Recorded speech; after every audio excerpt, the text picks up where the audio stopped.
Hi, I'm Michelle Sterling for Friends of Science Society. The University of Calgary Law faculty hosted a forum on Bill C-69, the new pipeline and infrastructure approval process.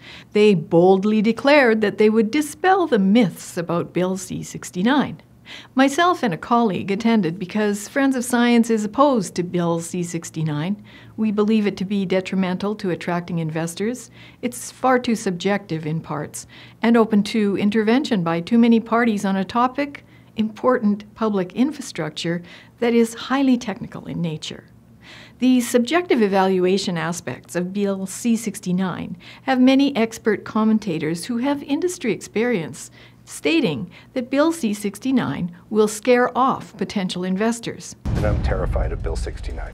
Thus, it is odd that there was no industry representative in attendance at the U of Calgary Law Forum. The closest person to that was Terry Lynn Oleniak, who stated that the previous regulatory structure and the National Energy Board process were preferred by her clients. The moderator invoked the name of Rick Peterson several times. He's the guy behind Suits and Boots, a pro-pipeline advocacy group that strongly opposes Bill C-69 on business and economic reasons. I'd like to start with some of the louder criticisms that have been leveled against the legislation, particularly from Rick Peterson here in Calgary. He's the founder of the lobby group Suits and Boots. One of his criticisms was that the bill contains a clause, and I'm quoting here, the bill contains a clause that sets a dangerous precedent by turning Canada's voluntary commitments in climate change into legal obligations that could be used against us by our trading partners. Wondering what he's referring to, and is this a concern? I wondered why the U of C law faculty had not invited Rick Peterson to defend his position. I've never met the man, but I sent him an email to ask. He said he'd not even been informed of the event. The moderator also invoked the name of Ross McKittrick, professor of economics at the University of Guelph, but his objections were dismissed out of hand. Yeah, so maybe I'll just ask you, but how would you respond to, and this was a great quote from Ross McKittrick, that the legislation gives an effective veto to future resource development to those who are most willing to shout the loudest and flout the rules. Do you have a response to that one? I'll jump. I think regardless of the act and regardless of the decision, there's going to be people who are opposed. He's an economist. That's it. These guys are only lawyers. In the question period, I brought up the issue that foreign-funded environmental groups had exceptional sway on this bill, and indeed, they have tremendous political and financial influence in Canada. For instance, the top 40 ENGOs received about $11.2 billion over the period of 2000 to 2018. The Enviro Law organizations received about $167 million over that same period. The revenues received by the ENGOs and their Enviro Law counterparts over the period was more than 18 times the revenues received by all federal political parties, and over 27 times the revenues received by the market-oriented institutes like Fraser Institute, Frontier, those kinds of groups. These ENGOs are the ones who beat the drum for the change to Bill C-69, which has now held up pipelines for 4 years. In fact, EcoJustice spent several months smearing the NEB online prior to managing to overturn the Trans Mountain Pipeline approval. And they're not done yet. Is that how the law is supposed to work? Is it a fair trial if the plaintiff gets to publicly smear and accuse a defendant in public before trial, when the case is before the courts? I thought that was a form of contempt of court, but who am I? I'm not a lawyer, just a common-sense citizen of Canada.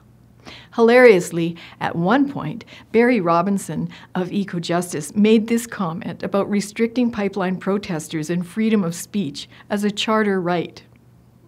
So I would hope that the person you just quoted is not suggesting some sort of restraints on free speech or the right to protest, because that cuts both ways. If you're going to say I don't want pipeline protesters, that says you can't have pro-pipeline rallies. at the McDougall Center, and you can't have a truck convoy to Ottawa. So I think we want to leave that alone. What hypocrisy! If you recall, Eco-Justice represented a group of famous climate crisis believers who wanted to deny our freedom of speech. They wanted us thrown in jail for a couple of billboards with scientific messages. One of our messages was that the sun is the main driver, direct and indirect driver, of climate change, not you, and not CO2, carbon dioxide. That's a view now shared by thousands of researchers and scientists.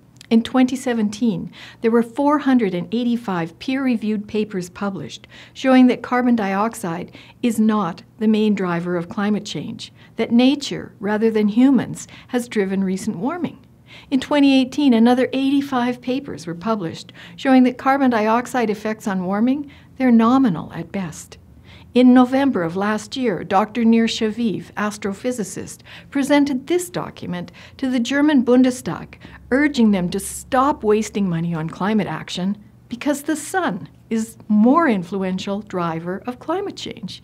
And now this report from the Global Warming Policy Foundation on how the sun drives climate change, written by the esteemed Danish researcher Svensmark of the Danish Sun Climate Research Institute. Even on our own blog, we are pleased to host a report by Dr. Don Morton, an internationally recognized astrophysicist, wherein he questions climate dogma on carbon dioxide. So much of Bill C-69 relies on the faulty premise that carbon dioxide drives human-caused global warming. But the evidence shows this is false, or at best, a highly questionable premise. If the law is supposed to be about evidence, restriction of undue influence, and a fair airing of the facts, based on what you've just heard, shouldn't Bill C-69 be repealed so that fact-based pipeline and infrastructure approvals can proceed? Ross McKittrick was right in his view. Canada's economy is stalling out. Investment interest in Canada and Alberta has dropped off. This energy investment banker now calls Canada a place that is hostile to investment. And the roots of all this mess lie in the COP21 Paris Agreement, which is not a legally binding document. So, the solution? It's quite simple. To save Canada, quit Paris, build pipelines, and to do that, repeal Bill C-69. For Friends of Science Society, I'm Michelle Sterling. Kill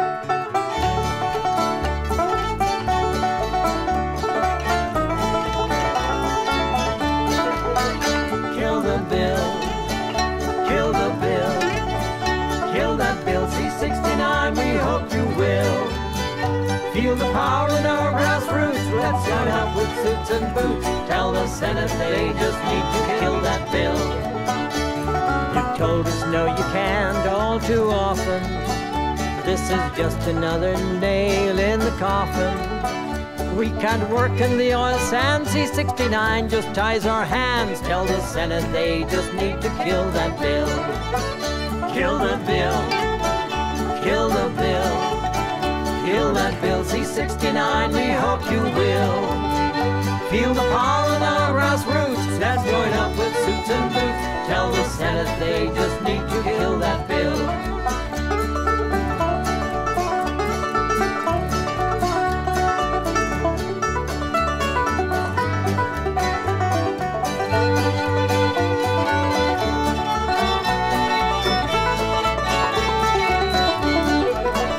Kill the bill, kill the bill, kill that Bill C-69, we hope you will. Feel the power in our grassroots, let's join up with suits and boots. Tell the Senate they just need to kill that bill.